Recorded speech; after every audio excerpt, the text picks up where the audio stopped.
আসসালামু আলাইকুম। আমাদের যে পানির ট্যাঙ্কিটা আছে বেশ কিছুদিন ধরে পরিষ্কার করা হয় না, তো আজকে সকাল সকাল লোক চলে আসছে আমাদের পানির ট্যাঙ্কিটা পরিষ্কার করার জন্য।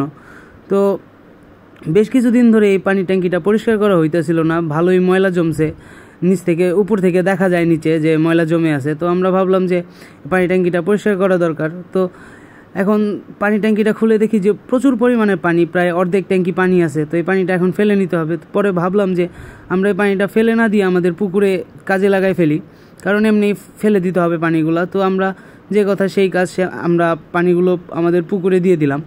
তো এখন আমরা আবার আমাদের কোয়েল পাখির ঘরের কাজ করা শুরু করে দিছি। মেরাজের জ্বর, মেরাজ আজকে আসতে পারবে না, মেরাজে ভালোই ওর জ্বর, এর জন্য আসতে পারে নাই। তাহমিদও নাই, তাহমিদ ঢাকায় গেছে ওর কাজে। তো আমি আর মুক্তাকি আছি। তো আমি আর মুক্তাকি ভাবলাম যে আজকে এক পাশে নেট লাগাই ফেলি।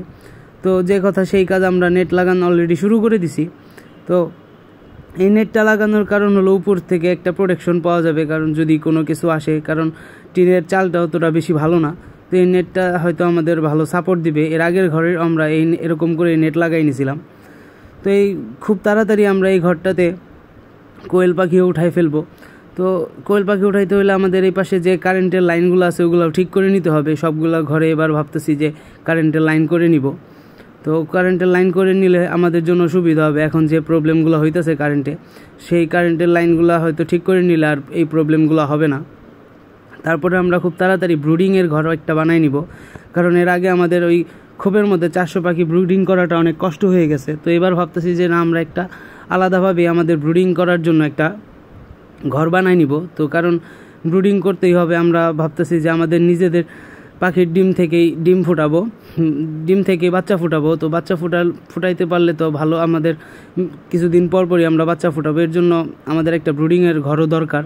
তো ওই ব্রুডিংয়ের ঘরটা অলরেডি কাজ আমরা খুব তাড়াতাড়ি শুরু করে দিব। শুরু করে দিলেই হয়তো আমরা আবার ডিম বসাই দিব কোয়েল পাখির ডিম ফোটানোর জন্য। তো দেখেন আমাদের কিন্তু প্রায় নেট লাগানো শেষ। এই নেটটা এইভাবে আমরা গতবার যে ঘরটা বানাইছি ওই ঘরেও আমরা সেম এইভাবেই নেটটা লাগাইছি। এই নেটটা লাগাইলে আমাদের এই নেটটা আমাদের জন্য সুবিধা হয় লাগানো, কারণ ভালোই এই নেটটা অনেক ভালো মজবুত আছে, যে ভালো চারপাশে লাগাই দিলে ঝুলা পড়ে না। এর জন্য আমরা এই নেটটাই লাগাই। তো দেখেন আমাদের কিন্তু নেট লাগানো শেষ। তো এখন আমরা বাইরে চলে যাব, কারণ আজকে আর কাজ করব না। তো দেখেন কি পরিমাণ ময়লা আমাদের পানি ট্যাঙ্কি থেকে বের হয়েছে, একদম হলুদ হয়ে গেছে ময়লায়। আসলে এই কারণেই পানি ট্যাঙ্কিটা পরিষ্কার করাইছি আমরা। তো আজকের মতন এই পর্যন্তই, আর কাজ নাই আমাদের। সবাই ভালো থাকবেন, সুস্থ থাকবেন, আমাদের জন্য দোয়া করবেন। আসসালামু আলাইকুম।